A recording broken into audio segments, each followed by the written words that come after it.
নমস্কার, সবাইকে স্বাগত পূর্ণিমার টুকিটাকি চ্যানেলে। আমি পূর্ণিমা মণ্ডল আপনাদের সামনে আজকের একটা নতুন রেসিপি নিয়ে এসেছি।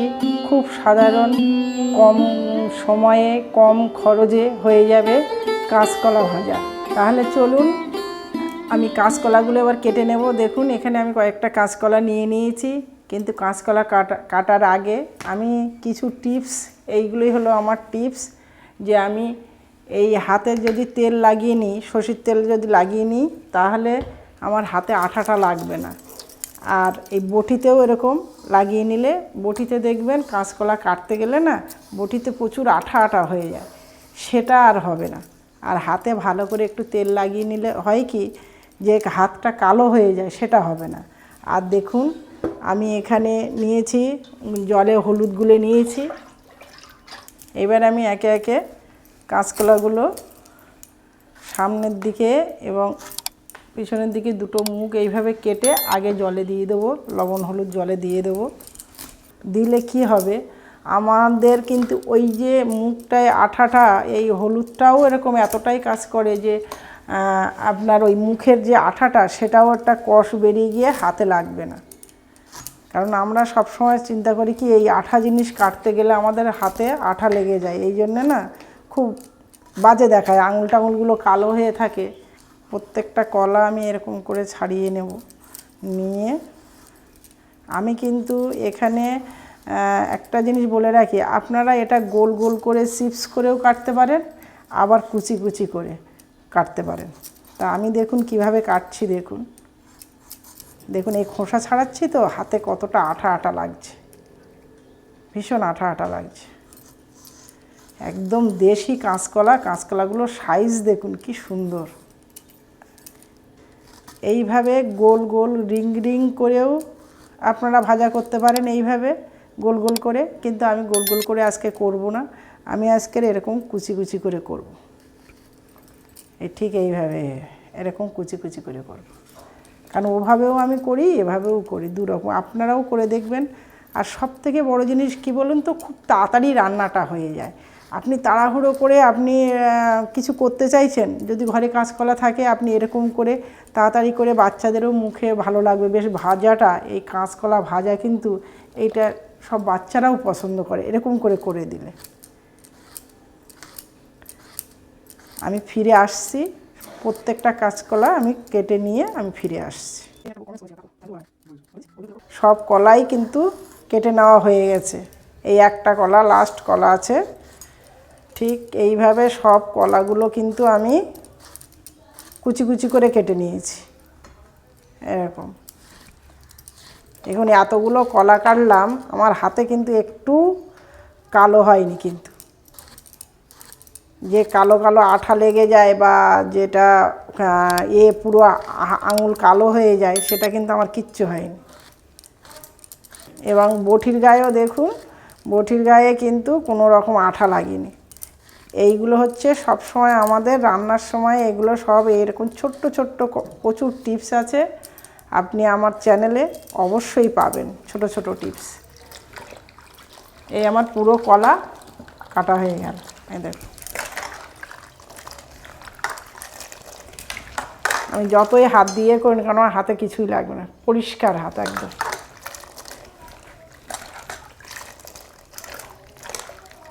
আমার কলা কাটা কমপ্লিট। এবারে চলুন রান্নাতে যাই। তাহলে চলুন এবার রান্নাটা শুরু করি। আমি উনুন জ্বালিয়ে দিয়েছি, কড়াই গরম হয়ে গেছে। আমি সর্ষের তেলে পুরো রান্নাটা করব।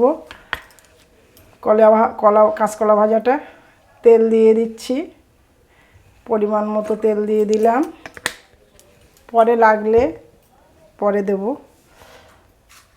এবারে আমি 4টে শুকনো লঙ্কা দিলাম।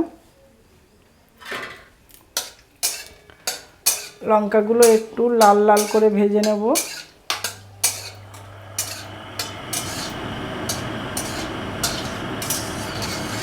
কড়াইটা যদি ভালো করে না গরম হয়, তাহলে কিন্তু কলাটা লেগে যাবে, সেই জন্য কড়াইটাও একটু গরম হওয়া দরকার। এরপরে দেব কালো জিরে দিলাম, এবারে আমি কাঁচকলাগুলো যেগুলো কেটে নিয়েছি এইগুলো এবার দিয়ে দেবো। এই হচ্ছে সুবিধা, হলুদ জলে কাঁচকলা আপনি যদি এইভাবে দিয়ে দেন, আঠাটাও লাগলো না, হাতে আপনি তেল দিয়ে রেখেছিলেন, হাতটাও কালো হলো না।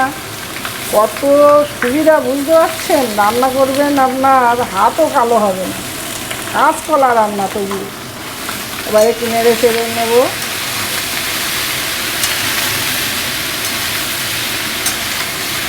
খুব কম সময়ে কম উপকরণ দিয়ে আপনি করে নিতে পারবেন। এবারে দিয়ে দেব আমি লবণটাও পরিমাণ মতো দিয়ে দিলাম, 2 চামচ মতো। এবারে দেব হলুদ, 1 চামচ মতো হলুদ দিলাম। ভালো করে নেড়ে চেড়ে নেব। পুরো ভিডিওটা দেখতে থাকুন, খুব অল্প সময়ে আপনারা করে নিতে পারবেন। পুরো ভিডিওটা দেখে লাস্টে আরেকটা টিপস দেব, ভিডিওটা কেউ স্কিপ করে বেরিয়ে যাবেন না, তাহলে কিন্তু লাস্টের টিপটা পাবেন না। লাস্টে দেবো, সেটা লাস্টের জন্যই, শেষের জন্য। এবারে একটু ঢেকে রাখবো।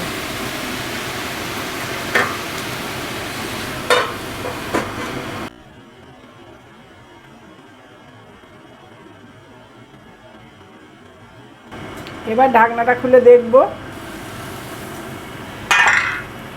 কেমন হয়েছে। কাঁচকলাগুলো দেখুন কমে গেছে অনেকটাই। এইভাবে কিন্তু ধীরে ধীরে আপনাকে কড়ার গাছ থেকে ছাড়িয়ে নিয়ে নিতে হবে, কারণ জলটা যখন ছিল তো হালকা জলটা বেরিয়েছিল, সেটার জন্য। এবারে আমি এখানে একটু 2টো কাঁচা লঙ্কা কুচি করে রেখেছিলাম, সেই কাঁচা লঙ্কাগুলো দিয়ে দিলাম, কুচি করা কাঁচা লঙ্কা। কারণ 3টে শুকনো লঙ্কা দিয়েছি, ওটা তো ফাটিয়ে দিইনি, ঝাল হবে না, ওই জন্যই আমি কাঁচা লঙ্কাগুলো কুচি করে দিলাম। এইভাবে ধীরে ধীরে কিন্তু একটু ভাজাটা করে নিতে হবে। আর আপনারা যদি আমার চ্যানেলের নতুন ভিউয়ার্স হন, তাহলে কিন্তু আপনাদের কাছে আমার অনুরোধ রইল, চ্যানেলটিকে সাবস্ক্রাইব করে বেল আইকনটিকে টিপে পাশে থাকবেন এবং লাইক কমেন্ট করবেন। অবশ্যই আপনাদের কাছে, এটা আমাদের পরিবারের কাছে এই অনুরোধ রইল আমার। কলা ভাজা আমার প্রায় হয়ে যাওয়ার মুখে। দেখুন কলা ভাজাগুলো কিন্তু লালচে ভাব হয়ে গেছে এবং খুব অল্প তেলে কিন্তু কলা ভাজা করলাম। এবারে একটু দেখবেন, কোনো ভাজাভুজি করতে গেলে যদি আপনারা উপর থেকে একটু এরকম পোস্ত যদি একটু ছড়িয়ে দেন না, এটা কিন্তু একটা আলাদা টেস্ট লাগে। কারণ পোস্তটা যখন গালে পড়ে তখন কিন্তু খুব সুন্দর লাগে, খুব সুন্দর। একটু অল্প পরিমাণে একটু উপর থেকে ছড়িয়ে দেবেন, দিয়ে তারপরে আপনি একটু আবার নাড়াচাড়া করে দিন সুন্দর করে। ওইটা যখন মুখে পড়বে না, পোস্তগুলো মুখে পড়লে খুব সুন্দর লাগে। আলু ভাজা করছেন, আলু ভাজার মধ্যে একটু দিয়ে দেবেন। আমরা বিয়ে বাড়ি গেলে কিন্তু এইগুলো দেখতে পাই, তাই না?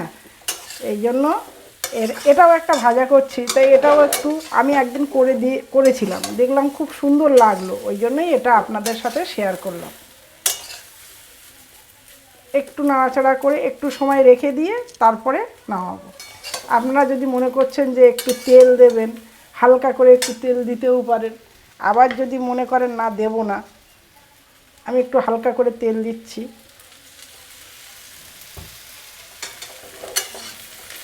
ভাজাটা খুব সুন্দর হয়, ক্রিস্পি হয়। হালকা করে তেলটা দিলে একটু ক্রিস্পি ভাব আসে। আর এই লাস্টে একটু তেল দিয়ে ভাজলে একটা সরষের তেলের একটা হালকা গন্ধও লাগে। তাহলে চলুন, আমার কাঁচকলা ভাজা কিন্তু আমার কমপ্লিট হয়ে গেছে।